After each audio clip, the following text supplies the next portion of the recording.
जैसे ही मूवी शुरू होती है हम एक वीडियो क्लिप देखते हैं। उसमें एक औरत 3 बच्चों के साथ खड़ी होती है, 2 लड़के और 1 लड़की। अब यहाँ से मूवी की एक्चुअल स्टोरी स्टार्ट होती है। हम देखते हैं एक आदमी को जिसका नाम एडी होता है। उसकी वाइफ भी थी और उन दोनों का बेबी होने वाला था। अब क्योंकि वेकेशंस थी तो वो लोग और उनके फ्रेंड्स प्लान बनाते हैं कि हम इन्हें स्पेंड करने के लिए ऑस्ट्रेलिया जाएंगे। अब वो लोग सारी पैकिंग कर लेते हैं और एक साथ मिलकर एक गाड़ी में निकलते हैं क्योंकि उन लोगों को एयरपोर्ट जाना था। अब हम देखते हैं कि वो सब कार में बैठकर एयरपोर्ट की तरफ जा रहे होते हैं कि तभी उनके सामने एक स्ट्रेंज सी लड़की आ जाती है। गाड़ी से एडी का फ्रेंड बाहर जाता है और उस लड़की से पूछता है कि तुम्हें क्या हुआ है। तो वो कहती है कि मैं हेल्पलेस हूँ और अकेली हूँ, मैं अपने घर नहीं जा पा रही, क्या आप लोग मुझे ड्रॉप कर सकते हैं? मेरा घर एयरपोर्ट के रास्ते में ही पड़ेगा। वो लोग समझते हैं कि इस वक्त इस अकेली लड़की की हेल्प करना अच्छी बात है, तो वो उसको अपनी गाड़ी में बिठा लेते हैं कि रास्ते में हम इसे ड्रॉप कर देंगे, सिंपल। अब हम देखते हैं कि फाइनली उसका घर आ चुका होता है। जिस जगह उसका घर था वहाँ पर कोई भी नहीं था।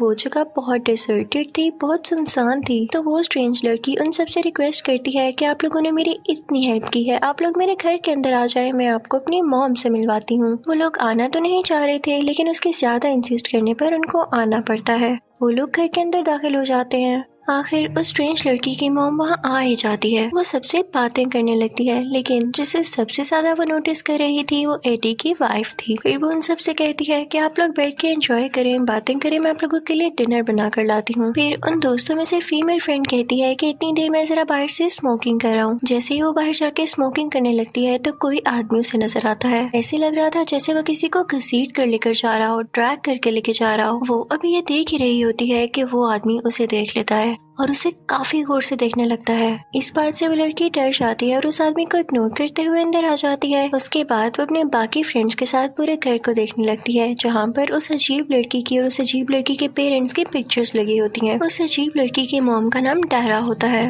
और वो इस मूवी की मेन कैरेक्टर भी है।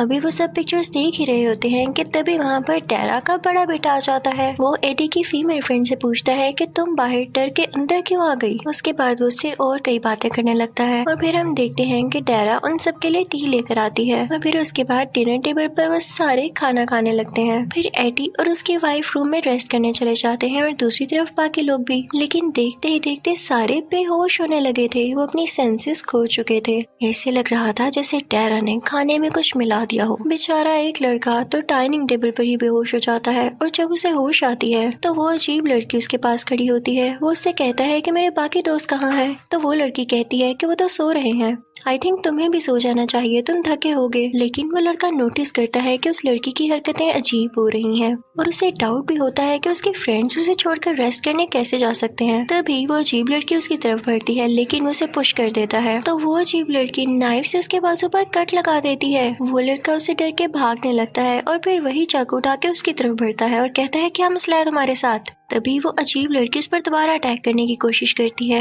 और इसी दौरान उस अजीब लड़की का भाई वहाँ पर आ जाता है। इन सब के शोर की आवाज सुन के वहाँ पर एडी और उसकी वाइफ भी आ जाते हैं, लेकिन वो लड़का यानी डारा का बेटा उनका भी कुछ ख्याल नहीं करता और उनके दोस्त का बाजू उनके सामने ही तोड़ देता है। उसके बाद वो एडी के पास जाता है, वो सालिम इंसान उसकी टांग तोड़ देता है। एडी अपनी वाइफ से कहता है कि तुम रूम में जाके छुप जाओ, तो वो फौरन से रूम में जाके रूम का दरवाजा लॉक कर लेती है। लेकिन तभी वहाँ पर डारा का बेटा भी आ जाता है और कुछ एस्टिमेट लगाते हुए दरवाजे में ही नाइफ यानी खंजर मारने लगता है। दूसरी तरफ एडी की वाइफ का हाथ होता है जिसमें वो खंजर लग जाता है और उसका खून निकलने लगता है। वो चिल्लाने लगती है क्योंकि वो काफी डरी हुई होती है। एडी भी तो अभी बाहर ही था। फिर हम देखते हैं उनके बाकी बचे दोस्तों को यानी 2 मेल फ्रेंड्स और एक फीमेल फ्रेंड को बेसमेंट में लाकर कैद कर लिया जाता है। उनके हाथ बंधे हुए थे। फिर उनमें से फीमेल फ्रेंड काफी मुश्किल से घसीटते हुए खुद को डोर की तरफ लेकर जाती है। डोर में एक होल होता है जिससे वो बाहर देख पा रही थी। वो देखती है कि डारा का बड़ा बेटा उनके एक और दोस्त की वीडियो बना रहा है। उसने उसे बेहोश भी नहीं किया हुआ था। वो एक चेन से उठाता है और उसका सर काट देता है और फिर देखते ही देखते वो उसकी पूरी बॉडी के पीसेस कर देता है और उसे एक शॉपर में बंद कर देता है। उसके बाद वो बेसमेंट में उन तीनों के सामने वो बैग लेकर जा रहा होता है कि तभी उसमें से उस लड़के का सर बाहर आता है और वो लोग फिर से चिल्लाने लगते हैं क्योंकि उन्हें दिख रहा था कि उनकी मौत भी सामने है। वो लड़की काफी परेशान हो जाती है और डारा का बड़ा बेटा उसी को अपने साथ बाहर ले आता है और अब उससे स्ट्रेचर पर लेटाता है और उसे बांध देता है। वो आदमी उस फीमेल को काफी टॉर्चर करता है और फिर उसके बाद वो बेसमेंट की तरफ दोबारा आता है उन दोनों लड़कों को टॉर्चर करने के लिए। उतनी ही देर में वो फीमेल यानी वो लड़की अपना हाथ खोल लेती है। जब टारा का बड़ा बेटा दोबारा उसके पास आता है तो वो उसे जख्मी कर देती है। वो उसी का चाकू निकालकर उसके पेट में दे मारती है, जिससे वो जख्मी होकर नीचे गिर जाता है। और फिर उसके बाद वो खुद को खोलकर बेसमेंट में आती है अपने दोस्तों को आजाद करने के लिए। अब अपर फ्लोर में हमें टारा साहिबा दिखाई जाती है। उसने एडी और उसके एक और दोस्त को कैद किया होता है। वो अपनी हेयर पिन से एडी को काफी जख्मी करती है और दूसरी तरफ उसकी वाइफ जो कि रूम में अभी तक बंद थी, वो उसके लिए काफी परेशान हो रही होती है और खुद भी काफी उदास होती है कि तभी उसको लगता है कि जैसे बाहर कोई लोग है। वो फौरन से विंडो से बाहर देखती है, उनको बुलाने की कोशिश करती है, लेकिन वो लोग तो इंसानों का गोश्त खरीदने आए थे। वो उसकी एक नहीं सुनते और उसको इग्नोर करते हुए वहाँ से चले जाते हैं। वो लोग टारा की बेटी यानी उस अजीब लड़की से वो गोश्त खरीद कर गए थे। यानी अब समझ आ रहा था कि इनका यही काम था, ये इंसानों का गोश्त बेचा करते थे। और उतनी ही देर में हम देखते हैं कि एडी की वाइफ की तबीयत खराब होने लगती है और कुछ ही देर में उसका बेबी भी हो जाता है। वो काफी पेन में थी क्योंकि टारा ने उसे ड्रिंक ही ऐसी दी थी। एडी बाहर जब अपने बेबी की आवाज सुनता है तो उससे रहा नहीं जाता। वो आगे बढ़ने की कोशिश करता है लेकिन चेयर समेत ही गिर जाता है और टारा को इस बात से कोई फर्क नहीं पड़ रहा था।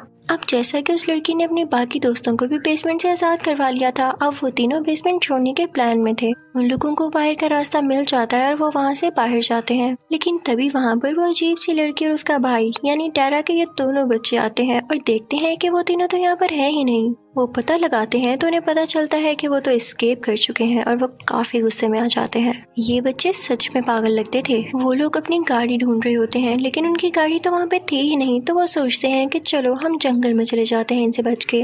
लेकिन ऐसा करने से पहले ही वहाँ पे वो अजीब लड़की आ जाती है। उसके हाथ में बो और एरो होता है। वो उन पर एरो शूट करने लगती है और उनमें से एक लड़के का कान जख्मी हो जाता है, उसका कान कट जाता है। और तभी वहाँ पर टारा आती है जो अपनी बेटी से वो एरो छीनती है और खुद शूट करने लगती है। वो एरो सीधा उस लड़की यानी एडी की फीमेल फ्रेंड को लगता है जाकर। वो वहीं बेहोश होकर गिर जाती है। उसके दोनों मेल फ्रेंड्स आगे जा रहे थे लेकिन वो नहीं जानते थे कि उनकी फीमेल फ्रेंड पीछे ही रह गई है। जब उनमें से एक लड़के को पता चलता है तो वो उसे बचाने के लिए उसे अपने साथ ले जाने के लिए पीछे मुड़ता है, लेकिन उसने ऐसा करके गलती कर दी थी क्योंकि वहाँ पर तब तक टारा का बेटा भी आ चुका था। वो उसे पीछे से बहुत बुरी तरह से स्टैब करता है जिससे उसका काफी खून वेस्ट होता है और साथ ही साथ वो उसकी गर्दन भी तोड़ देता है। अब वो लड़की वहाँ से भागने लगती है और टारा का बेटा भी उसका पीछा करने लगता है।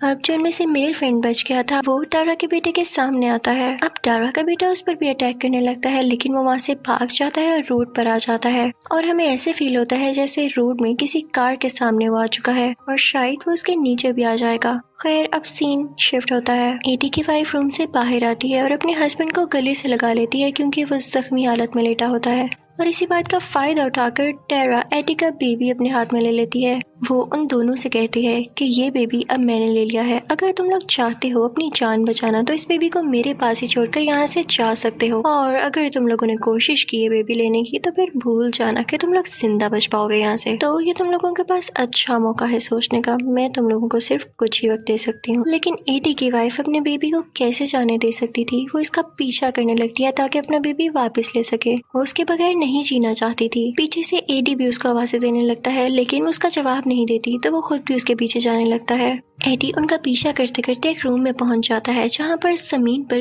काफी हड्डियां पड़ी होती हैं। वो जब उठा कर देखता है तो वो बेबीज की हड्डियां होती हैं। इस सब के पीछे टारा का हाथ था और तभी हम देखते हैं कि एडी की वाइफ की गर्दन में टारा की वही हेयर पिन होती है और वो मरने वाली होती है। वो एडी के पास आती है और उसी के पास अपना दम तोड़ देती है, मर जाती है। एडी को ये देख के बहुत गुस्सा आता है टारा पर। वो टारा की तरफ बढ़ता है उसे मारने के लिए और उसे काफी मारने लगता है। टारा ने बेबी पहले ही साइड पर रख दिया था और उसी दौरान एडी की फीमेल फ्रेंड भी वहाँ पर आ जाती है, लेकिन पीछे से टारा का बड़ा बेटा उसे वहाँ से ले जाता है उसका फेस कवर करके। दूसरी तरफ फाइट में टारा एडी के ऊपर आ चुकी थी और अब उसका गला दुबा रही थी कि तभी उनके घर कुछ पुलिस ऑफिसर्स आते हैं और वो बताते हैं कि हमारी कार के सामने एक आदमी आ गया और हमने जब देखा तो आपका घर हमें सबसे पास लगा, तो हम इसको आपके पास छोड़ने आए हैं ताकि इसका ख्याल रखा जाए। असल में वो आदमी कोई और नहीं बल्कि एडी का ही दोस्त था, जो कि सीन में हमें तो ये दिखाया गया था कि किसी कार के सामने आ गया और हम नहीं जानते थे कि उसके साथ क्या हुआ। असल में पुलिस की कार थी वो जो उसे यहाँ पर लेकर आ गई।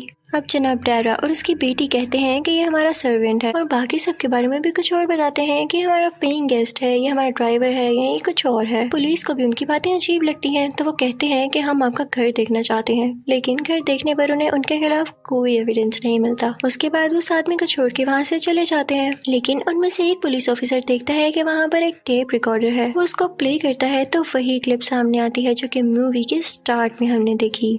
वो औरत जो हमें 3 बच्चों के साथ दिखाई गई वो कोई और नहीं बल्कि टारा थी, और ये तीनों बच्चे उसके वही बच्चे, अजीब लड़की और 2 बेटे। वो देख रहा होता है कि टारा अपने बच्चों को इंसानों को मारना सिखा रही होती है। दरअसल ये एक कैनिबल फैमिली थी जो कि इंसानों का गोश्त खाकर जिंदा और जवान रहना चाहती थी। दूसरी तरफ हमें ये दिखाया जाता है कि अपर फ्लोर में एडी की फीमेल फ्रेंड को टारा का बड़ा बेटा काफी मार रहा होता है, उसके बाजू पर कर्स लगा रहा होता है और फिर उसके साथ जबरदस्ती की कोशिश करता है, लेकिन वो लड़की पास पड़ी लकड़ी से उसकी आंख में स्टैब कर देती है जिससे उसे काफी दर्द होती है और वो चिल्लाता है। ये आवाज पुलिस भी सुन लेती है। उनमें से एक पुलिस ऑफिसर ऊपर जाता है, लेकिन टारा का बड़ा बेटा उसे मार देता है, उसका गला काट कर। लेकिन पुलिस ऑफिसर्स तो होते ही स्ट्रॉन्ग है, वो भी मरने से पहले उसे शूट कर देता है। अब नीचे टारा का छोटा बेटा पूरे घर की लाइट्स ऑफ कर देता है और इसी बात का फायदा उठाते हुए टारा की बेटी एक पुलिस ऑफिसर को मार देती है और टारा का एक और बेटा भी एक पुलिस ऑफिसर को जख्मी कर देता है और फिर उसे काट कर मार देता है। पुलिस ऑफिसर्स का हेड काफी डर जाता है और वहाँ से बाहर निकलने लगता है। उनमें से एक पुलिस ऑफिसर टारा के छोटे बेटे को शूट करता है, लेकिन उसे कुछ भी नहीं होता। आगे से टारा का बेटा ही उसे शूट करके जख्मी कर देता है और फिर उसके बाद टारा की बेटी भी उस पुलिस ऑफिसर को मार देती है। लेकिन पुलिस ऑफिसर्स का वो लीडर टारा की बेटी को शूट करके इंजर्ड कर देता है। जब टारा ये देखती है वो तो गुस्से से पागल हो जाती है। वो एक चाकू लेके उसके कंधे में फेंकती है। पुलिस ऑफिसर का लीडर भी उसे शूट कर रहा होता है, लेकिन उसे कुछ भी नहीं हो रहा होता। उसके वार से पुलिस ऑफिसर तो नीचे गिर चुका था बेचारा, और इसी बात का फायदा उठाकर वो एक नुकीली चीज उठाती है और उस पर कई बार स्टैब करती है जिससे वो बेचारा मर जाता है। फिर वो आती है अपनी बेटी के पास। उसकी बेटी को काफी दर्द हो रहा होता है और ये उसे देखा नहीं जाता, तो वो खुद ही उसकी गर्दन तोड़ देती है जिससे वो मर जाती है। उसने ऐसा इसलिए किया ताकि उसको ज्यादा पेन न हो। फिर हम देखते हैं कि एडी की फीमेल फ्रेंड ऊपर होते होते उसी अपर फ्लोर तक पहुंच जाती है जहां पर एडी होता है। वो अपने बेबी को गोद में बिठाए काफी उदास बैठा होता है। वो अपनी दोस्त से कहता है कि मेरा बेबी पकड़ो, और इसी के साथ ही उस रूम में मौजूद सारे वॉल्स और सारी चीजें तोड़ने लगता है गुस्से में। इसकी आवाज सुनकर टारा का बेटा वहाँ पर आ जाता है और वो आकर एडी की फीमेल फ्रेंड को काफी ज्यादा मारता है और फिर एडी को एक टेबल पर लिटा देता है। वो एडी का सर काटने ही वाला होता है कि तभी वहाँ पर एडी का बचा हुआ मेल फ्रेंड आता है और वो उसे रोक देता है और उस पर किसी चीज का लिक्विड गिरा देता है और साथ ही साथ वो उसे एक नाइफ से स्टैब भी करता है, लेकिन टारा के बेटे को कुछ भी नहीं होता। वो एडी के उस दोस्त को भी पकड़ लेता है और उसका भी गला काटने वाला होता है कि तभी पीछे से एडी की फीमेल फ्रेंड उस पर लाइटर फेंक देती है, जिसकी वजह से उसकी पूरी बॉडी में आग लग जाती है। यानी टारा का बेटा उस लिक्विड की वजह से अब आग की लपेट में आ चुका था, उसकी पूरी बॉडी में आग लग चुकी थी। इसी बात का फायदा उठाते हुए एडी की फीमेल फ्रेंड उनको लेके वहाँ से चली जाती है। उनके साथ बेबी भी होता है, लेकिन उनके पीछे पीछे टारा का वो बेटा भी आने लगता है। लेकिन आगे से वो लोग इससे भी लड़ते हैं और फाइनली इसका सर काट देते हैं।